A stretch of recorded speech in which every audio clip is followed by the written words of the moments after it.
बिस्मिल्लाहिर्रहमानिर्रहीम। अस्सलामु अलैकुम डियर स्टूडेंट्स, मैं जहांज़ेब अहमद आपका फ़िज़िक्स का टीचर। आज हम 9th क्लास की फ़िज़िक्स के चैप्टर नंबर 2 का टॉपिक 2.3 और 2.4 पढ़ेंगे।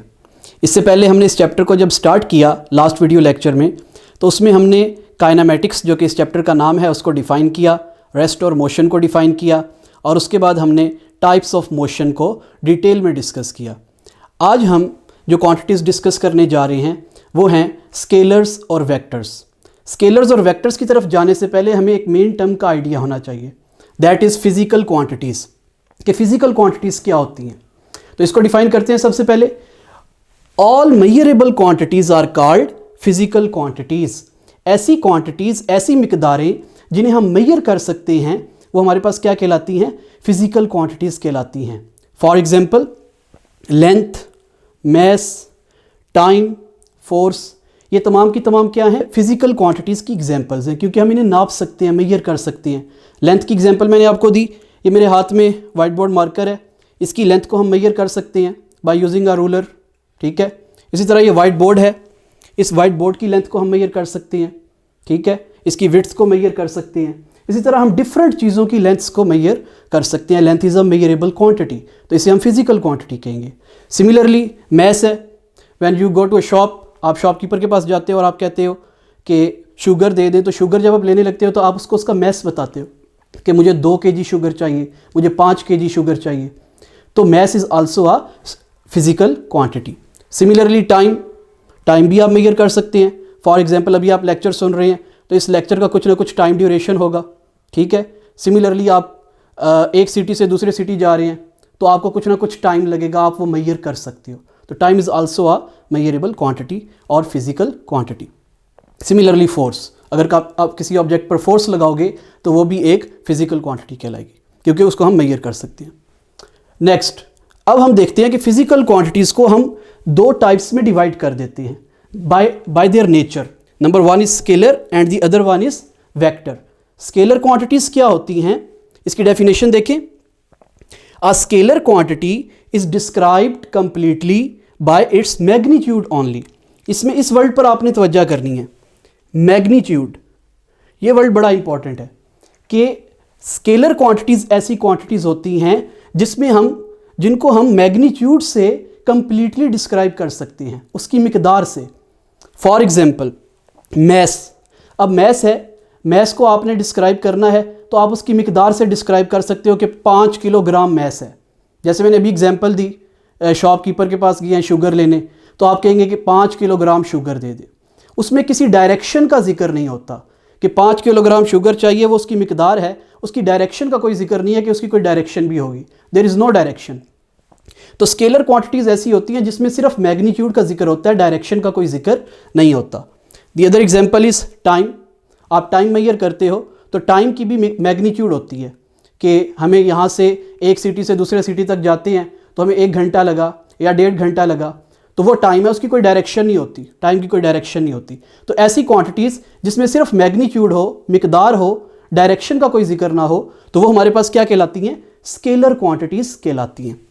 इसी तरह इसकी एग्जाम्पल में मैंने लेंथ लिखा है और स्पीड लिखा है। इन्हें भी जब हम मेजर करते हैं तो किसी किस्म की डायरेक्शन का जिक्र नहीं करते, सिर्फ मैग्नीट्यूड का, मिकदार का जिक्र कर रहे होते हैं। The next one is vector. Vector quantities. Vector quantities क्या होती हैं, तो इसको भी हम डिफाइन करते हैं। अ vector quantity is described completely by magnitude and direction. अब अगर आप इसकी डेफिनेशन में देखें, वेक्टर की डेफिनेशन में, तो इसमें मैग्नीट्यूड के साथ साथ डायरेक्शन का जिक्र भी आ गया।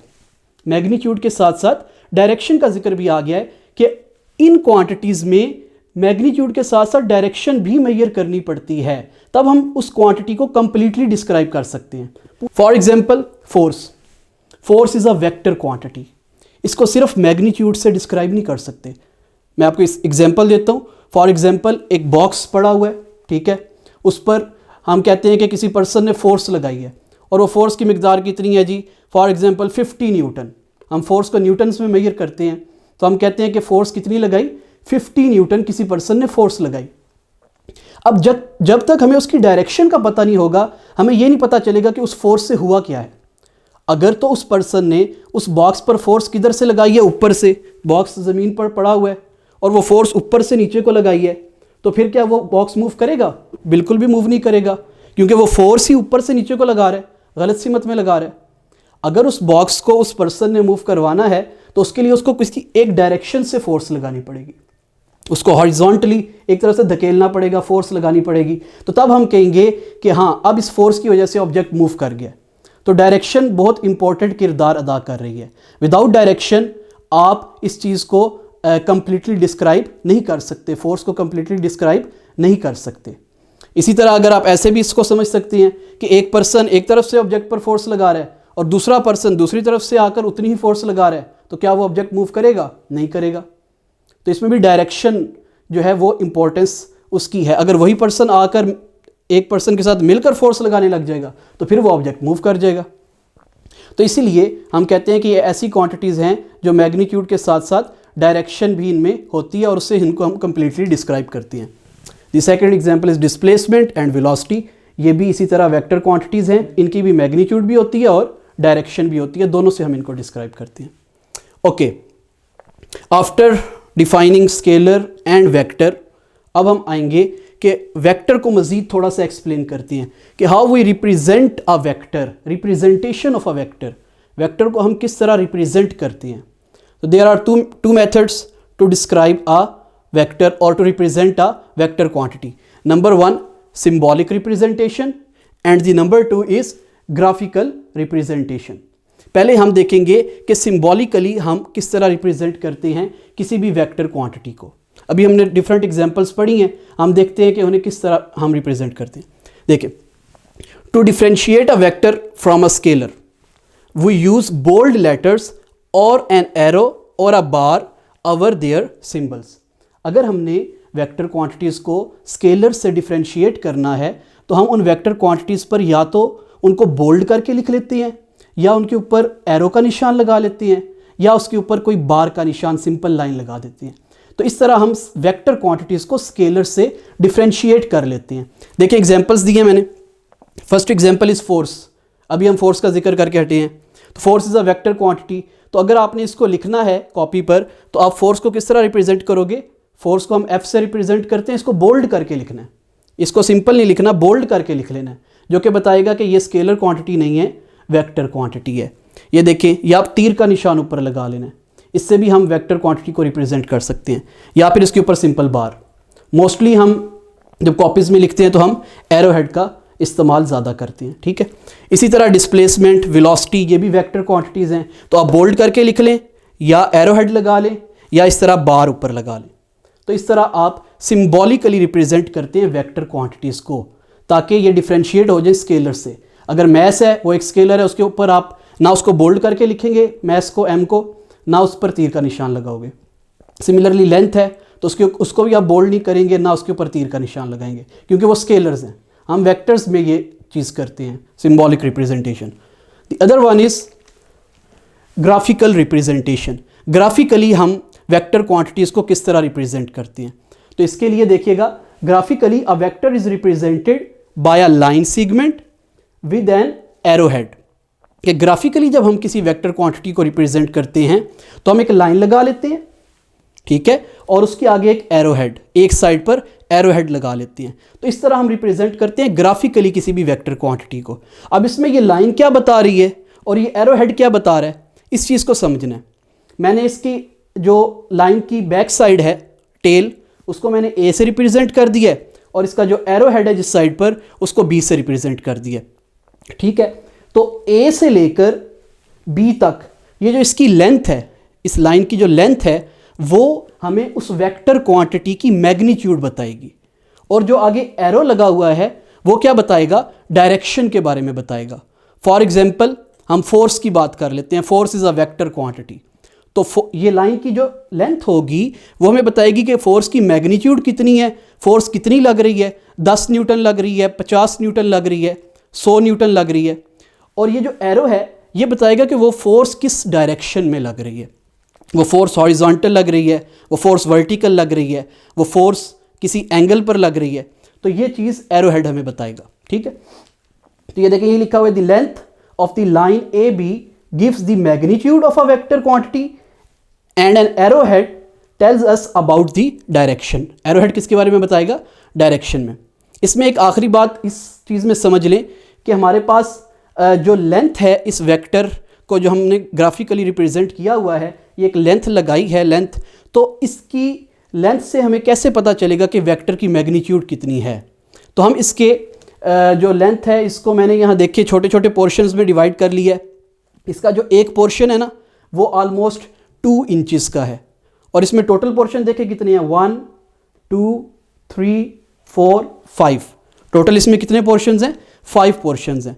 तो अगर मैंने फोर्स को रिप्रेजेंट करना है कि किसी ऑब्जेक्ट पर 50 न्यूटन फोर्स लग रही है और उसको मैं रिप्रेजेंट करना चाह रहा हूँ ग्राफिकली, तो किस तरह करेंगे? कितनी लंबी लाइन लगाएंगे? तो उसके लिए आपने क्या करना है, आपने एक स्केल बना लेना है. फॉर एग्जांपल कि यहाँ से लेकर यहाँ तक ये लेंथ जो है ये कितनी है? 2 इंचेस. तो हम कह लेते हैं कि हमारे पास 2 इंचेस कितने न्यूटन को शो कर रही हैं? 10 न्यूटन को शो कर रही हैं. 2 इंचेस हमारे पास कितने न्यूटन्स को शो कर रही हैं? 10 न्यूटन को शो कर रही हैं. ठीक है, तो अगर हमने 50 न्यूटन को शो करना है तो हमें कितने इंचेस की लाइन लगानी पड़ेगी? ये देखें 2 इंचेस की लाइन 10 न्यूटन को शो कर रही है, अगले 2 इंचेस की लाइन फिर 10, अनदर 10. ये 5 पोर्शंस हैं 2 इंचेस के, तो 10 + 10 + 10 + 10 + 10, तो ये आपके पास कितने न्यूटन्स बन जाएगा? 50 न्यूटन. मीन्स हमारे पास ये जो टोटल लाइन है ये कितने न्यूटन्स को शो कर रही है? 50 न्यूटन फोर्स को रिप्रेजेंट कर रही है. बात समझ आ गई? तो इस तरह हम ग्राफिकली रिप्रेजेंट करते हैं वेक्टर क्वांटिटीज़ को. अच्छा तो बेटा अब हम टॉपिक 2.4 स्टार्ट करेंगे. टॉपिक 2.4 की हेडिंग क्या है? Terms linked with motion. हम क्योंकि इस चैप्टर में मोशन वाली टर्म को काफ़ी डिटेल से स्टडी करते हुए आ रहे हैं, ठीक है, हमने उसकी टाइप्स वगैरह भी पढ़ी.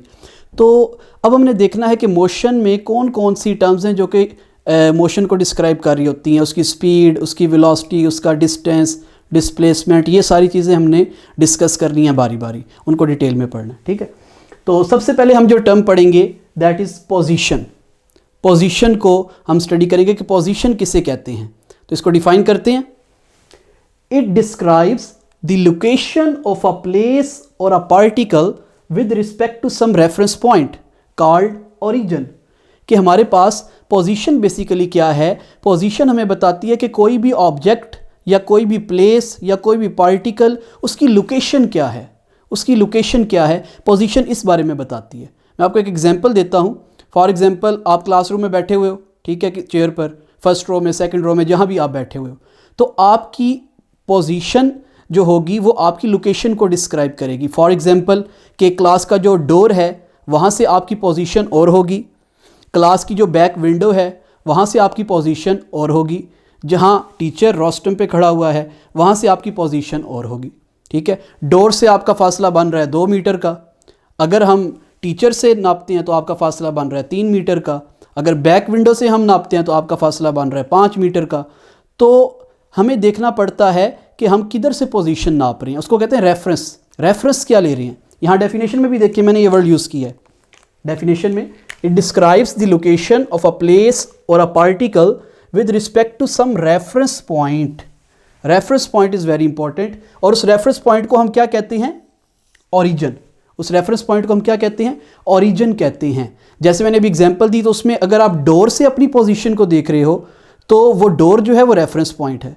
अगर आप जहाँ टीचर खड़ा हुआ है उस पॉइंट से अपनी पोजीशन को देख रहे हो तो वो जो टीचर जहाँ खड़ा हुआ है वो रेफरेंस पॉइंट है. इसी तरह बैक विंडो है तो वो रेफरेंस पॉइंट है. रेफरेंस पॉइंट से आप अपनी पोजीशन लोकेट कर लेते हो. ठीक है, तो किसी भी पार्टिकल की लोकेशन का पता लगाना है तो हम रेफरेंस पॉइंट से उसे देख लेते हैं और वही हमारे पास टर्म क्या कहलाती है? किसी भी ऑब्जेक्ट की, किसी भी पार्टिकल की पोजीशन कहलाती है. नेक्स्ट टर्म हमने जो यहाँ समझनी है वो हमारे पास क्या है? डिस्टेंस. डिस्टेंस और डिस्प्लेसमेंट, इन 2 टर्म्स में हमने डिफ्रेंशिएट करना है. डिस्टेंस जो है ये एक स्केलर क्वांटिटी है, जबकि डिस्प्लेसमेंट जो है ये एक वेक्टर क्वांटिटी है. पहले हम डिस्टेंस को डिफाइन कर लेते हैं. डिस्टेंस क्या है? Length of a path between 2 points is called distance between those points. मैं इसको एग्जाम्पल देकर आपको समझाता हूँ, फिर आपको बेहतर तरीके से आइडिया हो जाएगा. फॉर एग्जाम्पल ये एक पॉइंट है इसको मैं नाम दे देता हूँ ए का, और एक यहाँ और पॉइंट है जिसको मैं नाम दे देता हूँ बी का। ठीक है, फॉर एग्जांपल ये जो ए है ये आपका स्कूल है और जो बी पॉइंट है वो आपका घर है, होम है। ठीक है, तो आप जब छुट्टी होती है आप स्कूल से आपने अब घर जाना है, राइट। तो ऐसा तो नहीं है कि आप स्कूल से इस तरह बिल्कुल डायरेक्ट सीधा घर चले जाओगे, ऐसा तो नहीं होगा। आपने जो आपकी गलियां या रोड्स हैं वहाँ से होता हुआ फिर घर पहुँचना है। ठीक है, डिफरेंट पाथ को फॉलो करना है। फॉर एग्जांपल मैं यहाँ एक पाथ बना देता हूँ कि आप यहाँ से इस तरह मूव किए और फिर देन ऐसे एंड देन, और फिर आप कहाँ पहुँच गए, घर पहुँच गए स्कूल से। ठीक है, तो ये जो आपने पाथ तय की है ये वाली, ये कहलाता है डिस्टेंस, ये कहलाता है डिस्टेंस। इस पाथ के अराउंड आपने जितनी भी लेंथ कवर की है ना वो डिस्टेंस कहलाएगा। वो क्या कहलाएगा, डिस्टेंस। तो ये हमारे पास डिस्टेंस कहलाता है। Length of a path between two points is called distance between those points. ठीक है, और ये एक स्केलर क्वांटिटी है और इसे हम एस से रिप्रेजेंट करते हैं। ठीक है, okay. The next one is displacement. Next one is displacement. Displacement vector quantity है, और ये जो मैंने यहाँ आपको बताया ना कि ए पॉइंट से आप डायरेक्ट बी पॉइंट तक चले जाएं, तो ये जो आप डिस्प्लेसमेंट, ये जो डिस्टेंस कवर करोगे ये डिस्प्लेसमेंट कहलाएगा। ये जो पाथ है इसके अलॉन्ग जो आप डिस्टेंस कवर करोगे ये आपके पास क्या कहलाएगा, डिस्प्लेसमेंट कहलाएगा। और इसको आप डिफाइन किस तरह करते हो, the shortest distance between two points is called displacement. कि कोई भी दो पॉइंट्स के दरमियान जो कम से कम तरीन फासला होता है ना, बिल्कुल शॉर्टेस्ट डिस्टेंस, वो आपके पास क्या कहलाता है, डिस्प्लेसमेंट कहलाता है। ठीक है, अगर आप कोई और पाथ फॉलो कर रहे हो, ठीक है, तो वो डिस्टेंस होगा, लेकिन आप जब डायरेक्ट ए पॉइंट से बी पॉइंट तक जा रहे हो तो that is called displacement. It is a vector quantity और इसे हम स्मॉल डी से रिप्रेजेंट करते हैं। नेक्स्ट जो टर्म हमने समझनी है वो है स्पीड, और स्पीड के साथ वेलोसिटी। ठीक है, स्पीड और वेलोसिटी में क्या फ़र्क है ये देखना है। तो स्पीड, सबसे पहले स्पीड को हम स्मॉल वी से रिप्रेजेंट करते हैं। ठीक है, और इसको डिफाइन किस तरह करते हैं, the distance covered by an object in unit time is called its speed. कि अगर किसी ऑब्जेक्ट ने कुछ डिस्टेंस कवर किया है कुछ टाइम के अंदर तो वो हमारे पास क्या कहलाएगी, स्पीड कहलाएगी। इसको फार्मूला में हम किस तरह लिखते हैं, speed is equal to distance covered divided by time taken. Distance को मैंने बताया एस से रिप्रेजेंट करते हैं और टाइम को टी से, तो डिस्टेंस डिवाइडेड बाय टाइम। इसकी आप एग्जांपल इस तरह ले सकते हैं कि एक कार है, वो रोड पर मूव कर रही है स्ट्रेट बिल्कुल, ठीक है, तो वो एक ही उसने कुछ फासला तय किया है, वो कार मूव करती गई है, उसने कुछ फासला तय किया है और उस फासला तय करने में उसको कुछ टाइम लगा होगा, तो उस फासले को उस टाइम से डिवाइड करेंगे तो हमारे पास उस कार की स्पीड आ जाएगी। ठीक है, तो इसी तरह वेलोसिटी, वेलोसिटी जो है डिस्टेंस, स्पीड के बारे में मैंने आपको बता दिया कि ये स्केलर क्वांटिटी है, इसकी कोई डायरेक्शन नहीं होती, it is a scalar quantity, और इसका यूनिट जो है वो मीटर पर सेकंड। कैसे, फार्मूला से। फार्मूला में ऊपर न्यूमिनेटर में क्या है, डिस्टेंस, डिस्टेंस का यूनिट क्या होता है, मीटर, और डिनोमिनेटर में क्या है, टाइम, और टाइम का यूनिट क्या होता है, सेकंड, तो इसका यूनिट क्या बनेगा, मीटर पर सेकंड। वेलोसिटी की अगर हम बात करें तो वेलोसिटी को किस तरह डिफाइन करते हैं, the rate of displacement of a body is called velocity. कि जब हम ये जो अभी हमने टर्म पढ़ी थी डिस्प्लेसमेंट, जो कि एक वेक्टर क्वांटिटी है, जब हम डिस्प्लेसमेंट को टाइम से डिवाइड कर दें तो that is called velocity, that is called velocity. कि हमने यहाँ ए पॉइंट से बी पॉइंट तक मूव की है, ठीक है, तो हमने जो ये डिस्टेंस तय किया this is displacement because it is the shortest distance. तो इस डिस्प्लेसमेंट को कवर करने में जो टाइम लगेगा उस टाइम से इसको जब डिवाइड करेंगे डिस्प्लेसमेंट बाय टाइम तो हमारे पास कौन सी टर्म आ जाएगी, वेलोसिटी आ जाएगी। ठीक है, तो वेलोसिटी को हम किससे, इसका फॉर्मूला क्या लिखेंगे, displacement divided by time taken. Displacement को हम डी से रिप्रेजेंट करते हैं और टाइम को टी से। यूनिट इसका भी क्या होगा, मीटर पर सेकंड, क्योंकि इसके फार्मूला के अकॉर्डिंग ऊपर डिस्प्लेसमेंट है, डिस्टेंस हो या डिस्प्लेसमेंट हो दोनों का यूनिट मीटर है, दोनों को हम मीटर में मेजर करते हैं। जबकि टाइम, टाइम हमारे पास यूनिट इसका क्या है, जो इसका सिस्टम इंटरनेशनल यूनिट है दैट इज सेकंड, तो हमारे पास ये क्या बनेगा, मीटर पर second. The last term is acceleration. Last में हम एक्सेलरेशन को डिफाइन करेंगे कि एक्सेलरेशन क्या होता है। तो देखिएगा इसकी पहले definition, the rate of change of velocity of a body is called acceleration. कि जब कोई बॉडी अपनी वेलोसिटी को चेंज करे, within some interval of time, तो उसे हम क्या कहते हैं, एक्सेलरेशन। ठीक है, एक कार है वो मूव कर रही है, उसकी पहले वेलोसिटी है 20 मीटर पर सेकेंड, आफ्टर फ्यू टाइम उसकी वेलोसिटी हो जाती है 25 मीटर पर सेकेंड। ठीक है, तो वो जो चेंज आया है वेलोसिटी में, 20 से 25 हुई है, वो जो चेंज आया वेलोसिटी में, दैट इज़ बेसिकली एक्सेलरेशन। उस चेंज इन वेलोसिटी को जब टाइम से डिवाइड करते हैं ना, जितने टाइम में वो चेंज आया है, change in velocity divided by time, तो वो हमें क्या दे देता है, एक्सेलरेशन बता देता है। जैसे आप बाइक पे बैठे होते हो, आप फ्रेंड को कहते हो कि बाइक को एक्सेलरेट करो, मीन्स उसकी वेलोसिटी को बढ़ाओ, उसकी वेलोसिटी को बढ़ाओ। जब उसकी वेलोसिटी को बढ़ाते हो दैट इज़ एक्सेलरेशन। और अगर आप ब्रेक सप्लाई कर रहे हो और उसकी वेलोसिटी को कम कर रहे हो, तब भी वेलोसिटी चेंज हो रही है, तब भी एक्सेलरेशन होगा, लेकिन उस केस में वो एक्सेलरेशन नेगेटिव होगा, उसे हम कहते हैं डिसेलरेशन या रिटार्डेशन। तो एक्सेलरेशन में जो है वो पॉजिटिव एक्सेलरेशन भी हो सकता है और नेगेटिव भी। अगर वेलोसिटी बढ़ रही है तो पॉजिटिव एक्सेलरेशन, और अगर वेलोसिटी कम हो रही है तो दैट इज़ नेगेटिव एक्सेलरेशन। इसका फार्मूला किस तरह लिखेंगे, acceleration is equal to change in velocity, जो चेंज आया वेलोसिटी में, लेट्स से 20 से 25 हुई है, change in velocity divided by time, कि कितने टाइम में वो चेंज आया है, तो उसको हम जब डिवाइड करेंगे दैट इज़ एक्सेलरेशन। वो हमें एक्सेलरेशन दे देगा उस ऑब्जेक्ट का, उस बॉडी का। इसका यूनिट क्या होगा, मीटर पर सेकेंड स्क्वायर, क्योंकि इसके ऊपर चेंज इन वेलोसिटी, वेलोसिटी है, वेलोसिटी का यूनिट हमने अभी पढ़ा मीटर पर सेकेंड। तो वेलोसिटी को जब टाइम से डिवाइड करेंगे तो टाइम का यूनिट भी सेकेंड है, तो 1 सेकेंड मज़ीद उसमें ऐड हो जाएगा, तो कितना बन जाएगा, मीटर पर सेकेंड स्क्वायर। और एक्सेलरेशन को भी हम वेक्टर क्वांटिटी कंसीडर करते हैं। तो बेटा ये था हमारा आज का लेक्चर, होपफुली आपको अच्छे तरीके से समझ आया होगा। अगर फिर भी आपको कोई चीज़ क्लियर नहीं होती तो आप इसको रिवर्स करके देख लें वीडियो को, या फिर कमेंट्स सेक्शन में जाकर वहाँ क्वेश्चन पूछ लें, तो मैं इंशाल्लाह आपको उसका रिप्लाई करूँगा। अल्लाह हाफिज़।